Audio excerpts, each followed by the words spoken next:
Having access to water on the moon would be a game changer. So for agriculture, possible animals up there, animals up there, animals up there, animals up there. Hello, Vegheads! Mike here from ImEasyVegan Nonsense.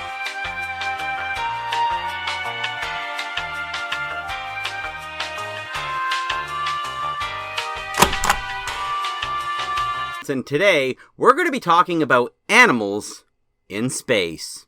Let's get into it.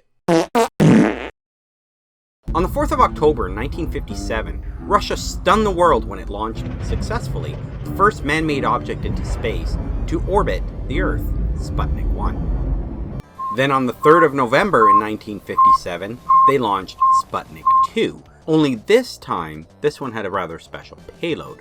I'm sure many of you have heard of Laika, a Soviet dog that was sent into space, only to die in orbit. It was a one-way trip anyway. They claimed that she died when her capsule ran out of oxygen. However, she actually died due to a failure in the life support system which regulated the temperature of the capsule. This caused the capsule to increase in temperature, which ultimately caused Laika to expire, long before the air would have ran out. Laika was just one of hundreds, if not thousands, of animals that have been sent into space against their will, because I highly doubt a single one of those animals was a willing participant. Let's go through a short list of some of the animals who didn't make it back from space, as well as those who survived re-entry, only to die when the module failed. And we'll include a few of the animals that actually managed to survive launch, re-entry, and recovery. Starting back in 1947, the US launched a V-2 rocket with fruit flies aboard. They were seeing what the effects of radiation exposure at high altitude was. However, humans are not fruit flies, so not sure what the idea of exposing fruit flies to radiation was going to do to understand how it would affect humans, and also why they couldn't use Geiger counters to record a max reading of radiation instead. Then learn how to properly shield from those levels of radiation. The fruit flies were actually recovered alive from the ordeal, which sent them up to 109 kilometers or 68 miles, which is beyond the Kármán line. So fruit flies actually were the first creatures in space from Earth. All hail our fruit fly overlords, the first to space! They made man build them a rocket ship, then they were able to make it to space first, so they actually beat the Russians. And I can see how they did it. I bet they have like mind control venom that they inject in the fruit, and that's how they seem to just appear out of nowhere. Sneaky, sneaky. 1948, June 11, Albert, a rhesus monkey, was launched on a V-2 rocket to an altitude of 63 kilometers or 39 miles, but died during the flight from suffocation. In 1949, Albert II, another rhesus monkey, was awarded the dubious title of first monkey in space, but upon re-entry, his parachute failed to deploy and he was killed on impact. On September 16, 1949, Albert III, a crab-eating monkey, was launched on another V-2 rocket, which at 35,000 feet, his rocket exploded. Then finally on December 8, 1949, Albert IV, another rhesus monkey, was launched on a V-2 rocket, but he died on return to Earth, when again, the parachute failed to deploy and he impacted the Earth. Then in 1951, on April 18th, a monkey, likely named Albert V, followed on an Aerobee rocket, but died when his capsule again, like many before, failed to deploy its parachute, causing him to impact the ground. Then on September 20th, 1951, Yorick, also called Albert VI, along with his 11 mouse crewmates, was launched aboard an Aerobee rocket and reached an altitude of 72 kilometers or 45 miles and survived the landing. He became the first monkey to do so, although he died 2 hours later along with 2 of his 11 mouse crew. Their deaths were attributed to heat stress, awaiting recovery in the New Mexico sun, all in the name of science. In 1958, on December 13th, Gordo, a squirrel monkey named Old Reliable, survived a launch on a Jupiter AM-13 rocket, flew to a height of 500 kilometers or 310 miles above the Earth, but died during landing when the parachute failed to deploy. The next couple, well, it is a more shocking story. Abel, a rhesus monkey, and Miss Baker, a squirrel monkey, both launched aboard a Jupiter AM-18 rocket. They both reached a speed in excess of 60,000 kilometers an hour or 9,900 miles per hour, while also withstanding 38 Gs. All without them understanding what was happening to them, strapped into a chair in a capsule aboard a rocket, of which they had absolutely no concept of what they were on, in the name of science. They both survived the launch. However, a few days later, Abel died on the operating table while they were removing an infected medical electrode implanted in his body. Miss Baker became the first monkey to survive the stresses of spaceflight and the related medical procedures associated with the spaceflight.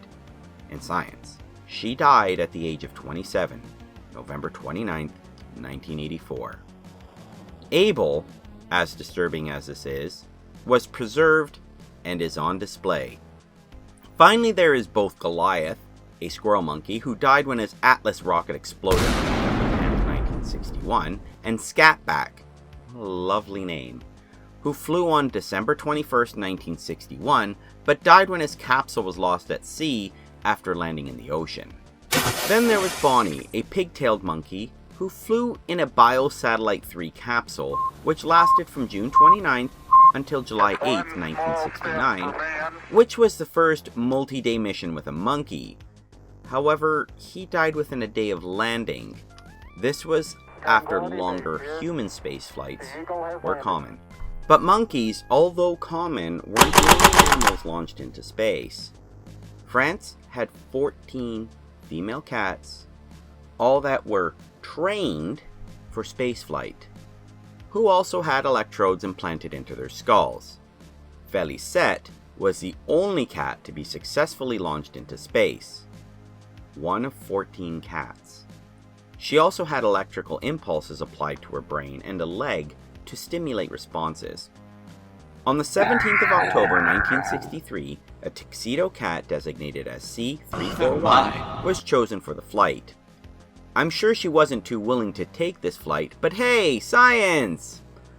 Needless to say, electrodes were attached to her forward left and right rear leg to monitor her heart, as well as 9 electrodes that had been implanted on her skull. She also had 2 electrodes glued to a foreleg so that the electrical impulses could be used to stimulate them during flight. Apparently, high quality data was recorded through the flight, which would have been had they not been cats, as since they weren't human and weren't at all aware of what was going on, would have been absolutely terrified, especially the sound and massive amount of force being applied on their little bodies as they were launched into space. However, Cat C341 survived her ordeal, reached 152 kilometers above the Earth, received 9.5 Gs of acceleration, and landed safely, after experiencing another 9 Gs during re-entry and landing. C341 survived, became a media sensation, was named Felicette the Cat after the popular cartoon, however was then changed to Felicette as a more feminine name. A second cat was launched on the 24th of October 1963, but the rocket failed, which killed the cat. Of the remaining 12, one cat's health was failing due to the electrodes in her head, so the scientists had them removed, and they adopted the cat as their mascot, naming her Scooby-Doo. The other 11 remaining, well, at least 9 of them were euthanized at the end of the program. You know, because science. Sadly, I wish I could end it here. As you can imagine, there are a lot of animal tests in space, but this is continuing to this day. Iran sent a monkey into space on a rocket.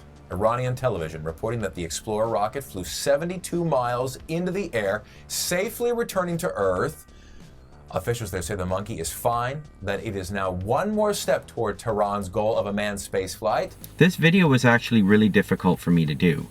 You see, I knew about the perils as far as the human side. I mean, in '86 we had the Challenger explosion, and then we had Space Shuttle Columbia, which broke apart on re-entry. Or back during the moon landing missions, there was a simulation that they were doing inside the capsule that they were going to launch. Unfortunately, there was some kind of an electrical fire and they didn't make it out. So there has been a lot of human loss when it comes to space travel, but it was the amount of animal loss that is just insane. Right now, there are experiments going on the International Space Station with mice. One of these experiments that they do with mice, they euthanize them, dissect them, and then freeze them for later return back to Earth. Why are we doing this to animals? Like, what purpose does it serve? Like, is it some kind of weird, sick pleasure that humans get? Not only are we doing it to animals on the planet, now we're taking them off the planet to do the exact same thing. Kill them for absolutely no reason. This has to stop. We have to stop looking at animals as expendable and ours to do with what we will. This really has to stop. Go vegan.